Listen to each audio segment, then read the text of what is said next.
अरबों डॉलर की कंपनी के मालिक की बीवी बॉयफ्रेंड से मांगती थी एक्सेल साइज कॉन्डोम, परेशान पति ने मांगा तलाक। प्रसन्ना सान का दिव्या साक्षीदार। प्रसन्ना शंकर का कहना है कि हमारी शादी को 10 साल हो चुके हैं और हमारा 9 साल का एक बेटा भी है। लेकिन हाल ही में मुझे पता चला कि मेरी पत्नी मुझे चिट कर रही है और 6 महीने से अनूप नाम के शख्स के साथ रिश्ते में है, जिसके बाद हमारी शादी टूट गई। Subscribe to updates. प्रसन्ना सान का रिपलिंग को-फाउंडर। भारतीय मूल के अरबपति बिजनेसमैन और एचआर कंपनी रिपलिंग के को-फाउंडर प्रसन्ना शंकर इन दिनों अपनी निजी जिंदगी को लेकर काफी सुर्खियों में हैं। 10 अरब डॉलर की कंपनी के मालिक प्रसन्ना शंकर ने अपनी पत्नी पर बेवफाई, झूठे आरोप और बेटे को जबरदस्ती अमेरिका ले जाने की कोशिश के गंभीर आरोप लगाए हैं। सोशल मीडिया प्लेटफॉर्म एक्स पर उन्होंने लिखा है, मेरा नाम प्रसन्ना है, जिसने 10 अरब डॉलर की कीमत वाली कंपनी रिपलिंग की स्थापना की थी। लेकिन अभी मैं तलाक की प्रक्रिया से गुजर रहा हूँ। अभी मैं चेन्नई पुलिस से छिपकर तमिलनाडु के बाहर छिपा हुआ हूँ। चेन्नई में जन्मे और पले बड़े प्रसन्ना शंकर ने आगे लिखा है कि ट्रिची में पढ़ाई के दौरान ही मेरी मुलाकात पत्नी दिव्या शशिधर से हुई थी। मैं भारत का नंबर 1 कोडर था। बाद में मैं अपनी टेक्नोलॉजी कंपनी शुरू करने के लिए अमेरिका चला गया।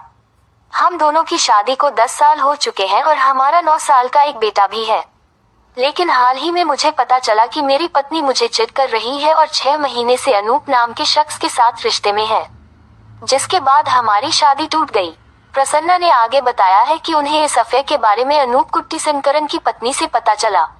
अनूप की पत्नी ने ही उन दोनों के बीच हुई बातचीत और होटल बुकिंग्स के सबूत भेजे। दिव्या ने अनूप को मैसेज किया, क्या तुम मेरे लिए एक्सेल साइज का कॉन्डोम खरीद सकती हो और रख सकती हो? ये गार्डियन, वॉटसन्स या 7-Eleven में मिल सकता है। ये सब कन्वीनियंस स्टोर्स हैं। इन मैसेज का जवाब मत देना, मैं इन्हें अभी डिलीट कर रहा हूँ। चेक के मुताबिक अनूप कुट्टीसनकरन के नाम से 2 लोगों के लिए होटल बुकिंग की गई थी, लेकिन गेस्ट के ईमेल आईडी में दिव्या शशिधर की ईमेल आईडी है। प्रसन्ना ने आगे लिखा है, इसके बाद हम दोनों इस मुद्दे पर बातचीत कर रहे थे कि तलाक के बाद मुझे उसे कितने मिलियन डॉलर देने होंगे। वह इससे नाखुश थी और उसने मुझ पर घरेलू हिंसा का झूठा केस कर दिया। बाद में उसने झूठे आरोप लगाए कि मैंने उसके न्यूड वीडियो लीक किए और उसे 1 महीने पहले रेप किया था। सिंगापुर पुलिस ने इन आरोपों की जांच की है और मुझे इन सभी आरोपों से बरी कर दिया है। जब मैंने तलाक के लिए भारत में आवेदन दिया, तो दिव्या ने अमेरिका में तलाक फाइल कर दिया ताकि ज्यादा पैसे वसूले जा सकें।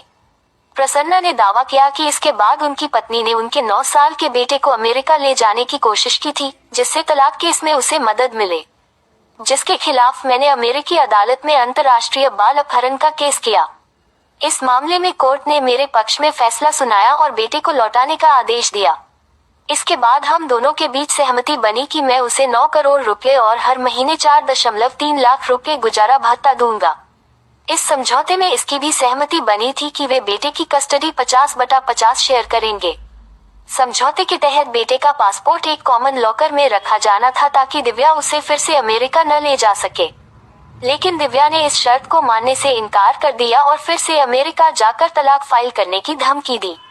प्रसन्ना ने आगे लिखा है कि दिव्या अपने बेटे से मिलने के लिए रात 10 बजे उनके होटल पहुंच गई, लेकिन मैंने उसे मिलने नहीं दिया।